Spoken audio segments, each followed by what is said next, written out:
तुलसी का प्यारा वचन, ये है वचन प्यारा। परमेश्वर के धन्य नाम की महिमा हो। प्रभात मनन के सत्र 1984 में आप सभी का बहुत ही विनम्रता के साथ स्वागत करता हूँ। आइए आज के मनन के लिए हम पढ़ते हैं इब्रानी अध्याय 9 पद 22। सच तो यह है कि व्यवस्था के अनुसार प्राय सब वस्तुएं लहू के द्वारा शुद्ध की जाती हैं, और बिना लहू बहाए पापों की क्षमा नहीं। हम इस बात को प्रभात मनन के बीते सत्र में देखे थे कि परमेश्वर ने इस बात को एक व्यवस्था के रूप में रखा है कि पाप से छुटकारा मिलना हो तो लहू बहाना अनिवार्य है। अदन की वाटिका में परमेश्वर के द्वारा बहाया गया पशु के लहू से लेकर कलवरी के क्रूस पर प्रभु यीशु मसीह के द्वारा बहाया गया अपना लहू तक निम्न मापदंड का लागूकरण है। पर आज हम ये बात देखने जा रहे हैं कि परमेश्वर ये व्यवस्था क्यों रखी थी कि पाप से क्षमा मिलने हेतु लहू ही बहना है। अवश्य ध्यान रखे प्यारो,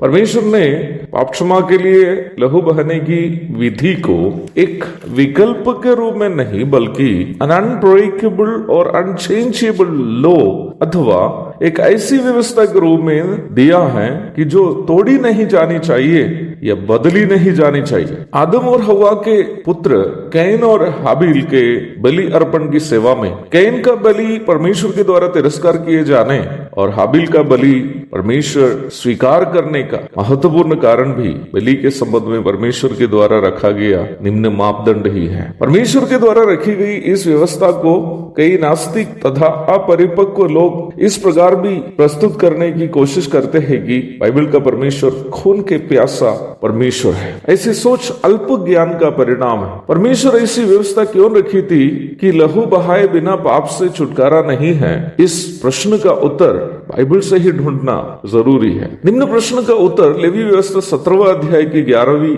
आयत में हम देखते हैं। वहां इस प्रकार हम पढ़ते हैं, क्योंकि शरीर का प्राण लहू में रहता है और उसको मैंने तुम लोगों को वेदी पर चढ़ाने के लिए दिया है कि तुम्हारे प्राणों के लिए प्रायश्चित किया जाए, क्योंकि प्राण के कारण लहू ही से प्रायश्चित होता है। यदि आप इस पद को अंग्रेजी अनुवाद में पढ़ेंगे तो वहां प्राण शब्द के लिए लाइफ शब्द का उपयोग करते हुए देख सकते हैं। For the life of the flesh is in the blood. Malayalam अनुवाद में यहाँ प्राण या लाइफ शब्द के लिए जीवन शब्द का इस्तेमाल किया गया है, अर्थात पाप क्षमा के लिए लहू इसलिए बहाया जाना चाहिए क्योंकि जीवन का अस्तित्व लहू में है। The life exist in the blood. संयुक्त राष्ट्र अमेरिका के प्रथम राष्ट्रपति श्री जॉर्ज वाशिंगटन की मृत्यु को इस सच्चाई से काफी लेना देना है। उनकी मृत्यु 14 दिसंबर 1799 को हुई। उनको संभवतः कुछ ऐसा बुखार हुआ था जो छूट नहीं रहा था। चिकित्सा विज्ञान आज की तरह उन दिनों में विकसित नहीं था। डॉक्टरों ने यह सलाह दिया कि श्री जॉर्ज वाशिंगटन के खून निकाला जाए। लगभग 40% खून उनके शरीर से